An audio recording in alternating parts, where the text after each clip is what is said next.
Okay, you guys, I wanted to fill you in on some of the astrology, what the celestial bodies are doing tomorrow, Monday, August 11th and 12th. We have some really positive movements going on and aspects going on in the heavenly bodies. We know that God put the sun, moon, and the stars to be for signs, to be for seasons. And on this channel, we break down the signs and we interpret them to see what the Lord would like us to know so that we can make the most of each passing day and each time and season of God.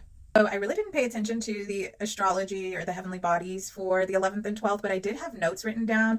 On the 11th, I have commitment written down. And on the 12th, I have overnight success as a note. Okay, so these are some of the notes that I had placed on my calendar from previously. And so I find it I just love observing the heavenly bodies, God's governing bodies. Because they always are so accurate for me. And I feel like I'm definitely in alignment with what God is orchestrating in the heavens. So on the 11th, on Monday, tomorrow, we're going to have Mercury going direct. Okay, so Mercury has been in retrograde and it's finally going to go direct, which means you're good for contracts. If you're wanting to sign contracts, you're good to go. Also, you can expect less technological issues. I don't know about you, but this Mercury retrograde time period has caused so much issues with my technology, and when it comes to trying to make content, it's been so annoying. So we can expect less tech glitches, which will be great. Then we also have the moon conjunct the north node. Now the north node represents life lessons, your soul's purpose, your high calling, the path that leads to your growth. Okay, so we're having the moon, which represents emotions, conjunct the north node. So this is causing a strong emotional pull towards your life purpose. You're going to feel this strong pull happening, guiding you and pulling you towards your life purpose and your life's calling, your destined path. So this is a good thing, right? It indicates a natural inclination to embrace new experiences and evolve emotionally. Remember, this north node is conjuncting the moon, emotion. So this is giving us the ability to mature, to grow, to evolve emotionally, and to find joy and a sense of adventure in our day-to-day life.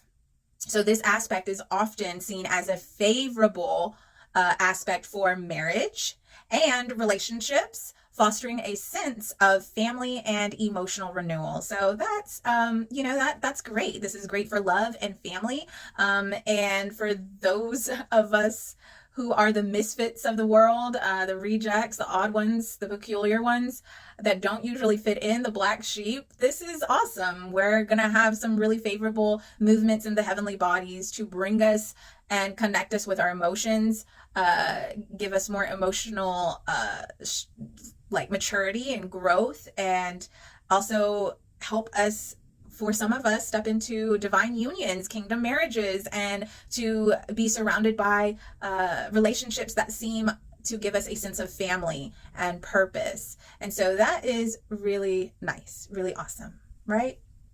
And so we could be seeing the emergence of romance and finding our tribe, finding our soul family, our tribe,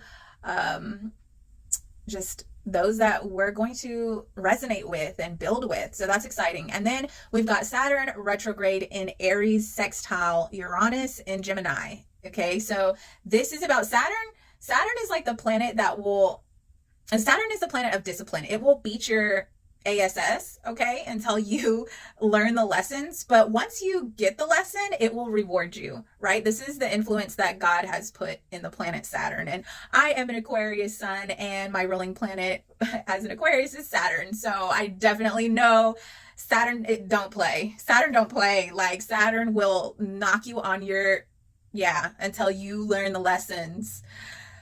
So Saturn don't play. But so this aspect is about discipline support for your next stage of growth, and it's to help us be more open-minded. It's going to help us be more open-minded so we can see something in a new light, see something in a new way, and gain new perspective to gain greater understanding and clarity, right? Saturn's about learning, about discipline.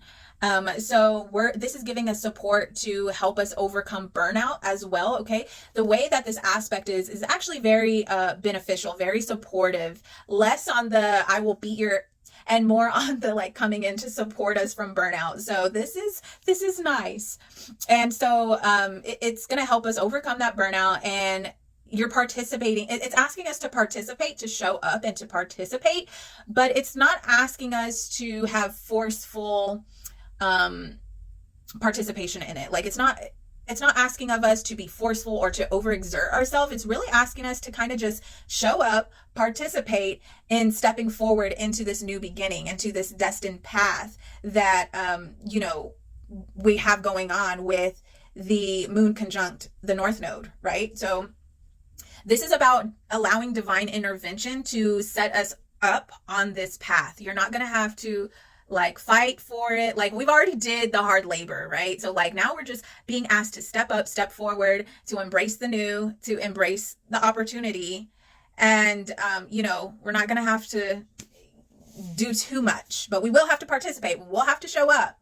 But the hard work's already been done, and the rest is all up to divine timing, divine intervention, and allowing God to come in and make the seemingly impossible possible for us, right? God is setting us up for success. And so we just kind of show up and just lean into what God is already orchestrating for us, right? And then we have Venus conjoin Jupiter. Okay, and I love Venus and Jupiter. Venus and Jupiter are very, very nice, very supportive, very, blessings. Like they want to come in and bless and bring forth blessings. Unlike Saturn, that is about discipline and lessons, right? And you'll get rewarded for those lessons, but yeah, it's tough. So Venus conjoined Jupiter is also known as the golden conjunction. Okay, so I'm getting the golden hour vibes, right? It's a time of an enhanced creativity, prosperity, and positive relationships. This aspect brings blessings and opportunities in various areas of life, especially in the areas of love, wealth, and wisdom. So all that being said, we are being set up for success this week. We're starting the week off on a really positive note. So be in expectation and be in good spirits. Just be in expectation with the Lord and in gratitude and the fruits of the Spirit. And this all has to do with, it's perfectly in sync with the Jewish calendar. We had Tisha B'Av last Sunday, which was the saddest day in Jewish history, but now we've passed over into Tu B'Av, which happened this Saturday, Sunday, kicking off this week of blessings. And Tu B'Av is the most joyous day on the Jewish calendar and one of love and rebirth, new beginnings, and joy. So yeah, those are all good things. And I just wanted to take the time to fill y'all in. So, any good news, all good news is things that we definitely need to hear at this time in this world that we live in full of chaos, right? But we keep our eyes fixed on the things of God and on the plans of God, on what's taking place in the heavenly realms and what God is trying to orchestrate and influence to happen in the earthly realm for the good of those who love him. Amen. So be blessed. Hope you have a blessed week.